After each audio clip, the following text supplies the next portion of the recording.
J'aimerais vous raconter mon samedi 6 avril 2019 et ce qu'il s'y est passé à précisément 22h50.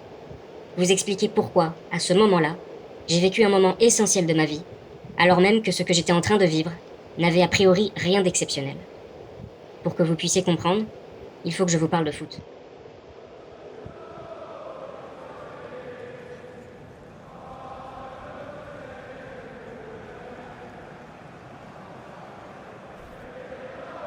Cela fait maintenant depuis 2010 que je supporte les Verts de l'AS Saint-Étienne. C'est en voyant la passion de mon père et de mon grand-père pour ce club, et en constatant que supporter cette équipe avait l'air de leur apporter quelque chose, que je me suis mis à essayer de le supporter moi aussi. Résultat, je suis aujourd'hui tout aussi passionné qu'eux, et le football prend une vraie place dans ma vie.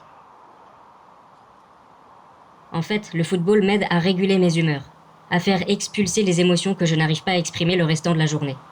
Rien que ça.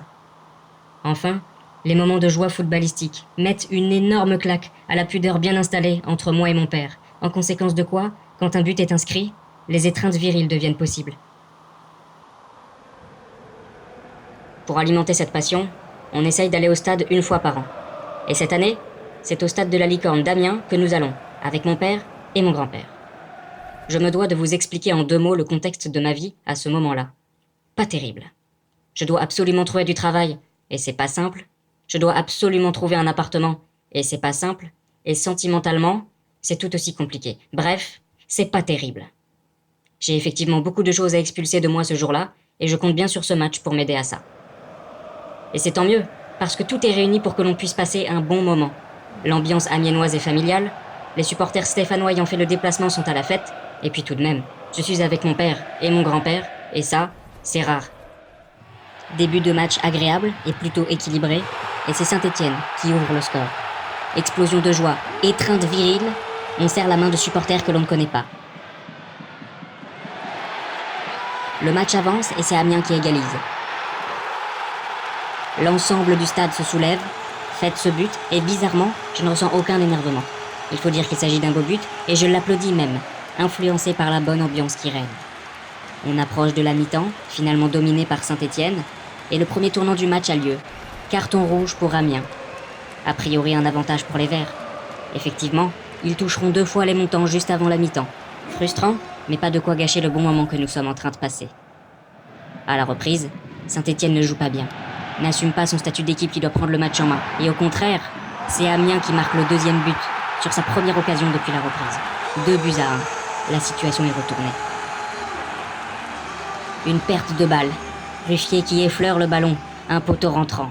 Un but pourri. Et c'est là, les amis, que je commence à vriller. Ce but-là ne passe pas. On est venu jusqu'ici avec mon papy et mon papa. Saint-Étienne n'a pas le droit de perdre. Chaque minute qui passe au-delà de nous rapprocher de la défaite me rapproche, moi, d'un énervement que j'étends au-delà du match. Je pense à ma vie. Je pense au fait que s'ils perdent, en plus de cette défaite à digérer, j'aurai un appartement à chercher, du travail à trouver, etc. Chaque action ratée me ramène à mes problèmes de ma vie, et aujourd'hui plus que jamais. Parce que je suis présent au stade, et que c'est un moment à ne pas rater, qui doit absolument être un moment positif pour mon équilibre de vie actuel. Alors que s'ils ne perdent pas, eh bien certes j'aurai un appartement à chercher, et du travail à trouver. Mais ce but qu'il manque et que je souhaite me donnera de la force pour ça. De la force pour surmonter mes problèmes en dehors de ce stade. Vous voyez dans quel état d'esprit le foot me met ? Vous comprenez pourquoi, à maintenant 10 minutes de la fin du match, Saint-Étienne doit absolument marquer ? Ils ont juste à marquer un but, à mettre une occasion au fond. Il faut juste que la balle franchisse la ligne. C'est quand même pas compliqué. Je lève la tête et je vois Beric qui envoie sa tête sur la barre transversale pour la 3e fois du match. Je commence à devenir fou. Plus que 5 minutes à jouer. Encore une énorme occasion pour Saint-Étienne. Moi qui m'étais attaché à cette ambiance sympa dans ce stade, je commence à détester le moindre Amiénois qui, autour de moi, exprime son bonheur. Pourtant, il y a beaucoup d'enfants heureux autour de nous, heureux du scénario proposé par ce match. Ça devrait m'attendrir. Mais non, je deviens vulgaire, et ce but stéphanois commence à m'être vital.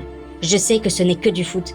Je sais que ce n'est pas le plus gros match qui existe. Mais moi, Raphaël Berlucchi, à ce moment-là de ma vie, en cette période de fragilité psychologique, je n'ai absolument pas besoin de cette défaite. Allez-vous comprendre ça ? Plus que 30 secondes. Et nous sommes, on le sait tous, dans la dernière action du match. Et c'est Saint-Étienne qui a le ballon. S'ils ratent cette action, comme ils le font si bien depuis plus d'1 heure, le match sera terminé et ils l'auront perdu.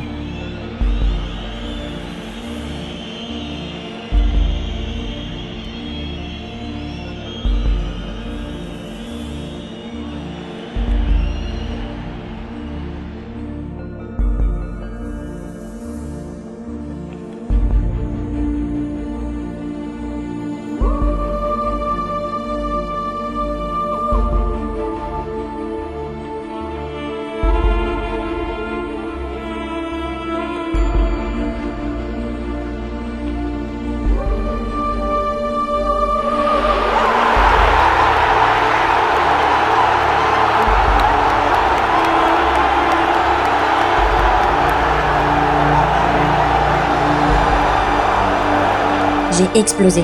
J'ai tout lâché. Étreinte familiale.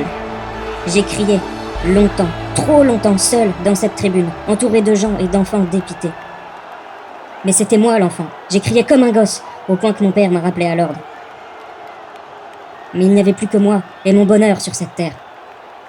Et quant au travail à l'appartement, je trouverai bien tout ça un jour, on va pas en faire un drame. Saint-Étienne a marqué.